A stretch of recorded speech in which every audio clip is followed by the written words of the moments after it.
Syederalun Fitun merupakan seorang penjual cincin giok sejak boomingnya dulu hingga sekarang. Fitun setiap hari membuka lapak di sebuah kafe yang ada di kota Losmawe.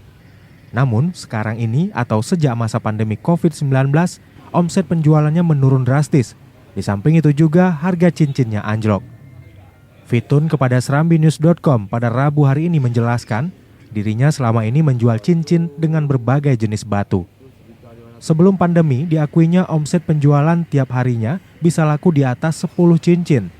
Sedangkan sejak awal pandemi hingga sekarang, satu hari paling banyak laku 3 cincin. Bahkan pernah tidak ada laku satupun. Selain sepinya pembeli, harga cincin yang dijualnya pun anjlok total. Dulu ada cincin giok yang bisa dibanderol sampai 20 juta rupiah.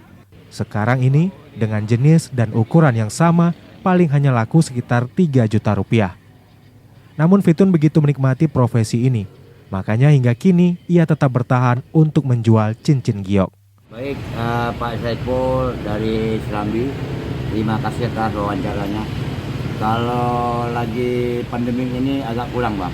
Dalam arti agak kurang begini. Kadang-kadang kita usaha ada 1, ada 2, ada 3 lakunya. Bahkan tapi ada juga sama sekali. Ada sama sekali juga ada, namanya ya usaha. Iya. Tapi waktu sebelum pandemik tidak banyak. Harganya pun agak melambung.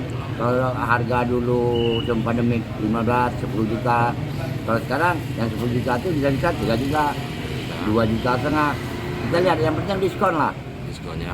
Harga jauh tinggi udah menurun sekarang. Agak jauh. Dengan catatan datang lihat. Kalau kawan-kawan cincai-cincai kadang-kadang ya ambil 2, kita kasih free 1. Oh, siap.